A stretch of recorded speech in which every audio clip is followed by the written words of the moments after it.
So after you've mastered that kind of first stage of balancing, being able to walk along the rail and make it 9 out of 10 times, then the next sort of thing you can start to train are slight variations on balancing. So whether that might be turning or crouching or going backwards, whatever you prefer really. Being able to move around on the rail confidently and with different variation is very, very useful. For when you have to face a jump maybe further on the rail, or climb down to a hanging position, or even start from a lower position and climb onto the rail to get your balance. So being able to work on those variations and play with different variations on the rail is very important. So the first variation we're going to have a look at today will be the crouching. We're going to be facing along the rail still. This time you will have 2 feet on the rail, so balancing will be slightly harder. This is a bit more of an advanced technique, so only try this one after your balancing is already quite good. First stage is exactly the same. 1 foot on top and find your stable position.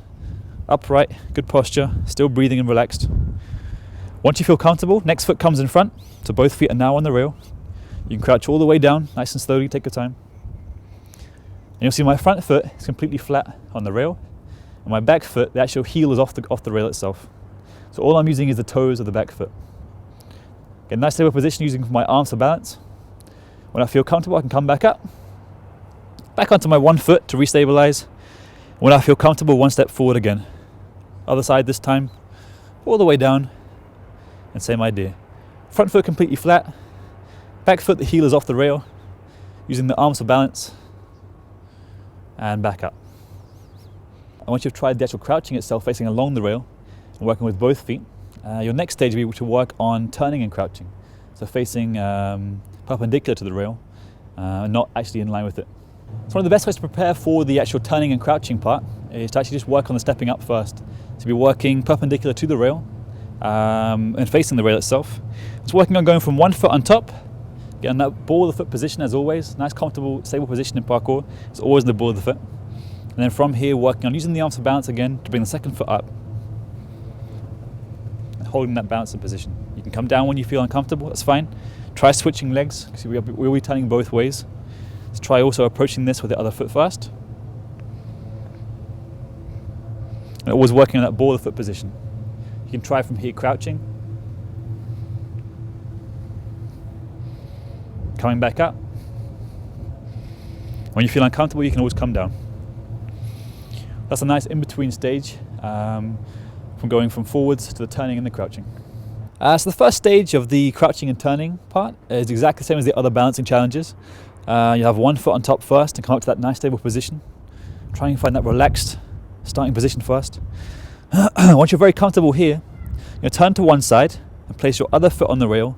And again, as always in parkour, focusing on that ball of the foot position. So both feet come to the rail, you turn to one side on the balls of the feet, and you crouch all the way down. Again, the arms are used for balance. We have 2 points of contact on the rail at this time, so we can't use our third limb. The arms will be enough to keep you in place once you're very confident with this technique. Try crouching all the way down so your hamstrings actually touch the calves. This would only be half range of motion. So try and go all the way if you can. And this bottom position should be quite comfortable with practice. To come back up, we're going to begin to stand up first. Still on the balls of the feet. Turn back towards the rail and back to our stable position where we can reset and go on the other side. What we'll look at is actually going backwards. So we'll be relying less on our vision for this one and more on our awareness of actually where the body is in space. So for this one, you're going to have to focus more on keeping the eyes dead ahead and feeling with the foot regarding the body's position rather than actually being able to see where you're going. So this technique will actually reverse the mechanics of the balancing. We're going to be focusing on using the actual front part of the foot first and rolling towards the heel, toes to heel as we walk. Again, relying less on our vision and more on that foot to tell us where we are in relation to the rail. As all these balancing variations begin, we start on 1 foot, nice stable position, come up first, get confident. And then once you feel good, you can take your first step backwards, aiming for that toe. Once you know the weight is there, you can commit the weight backwards to the rest of the foot. Get rid of the first one. We're back in our 1 foot position, nice and stable before we reset.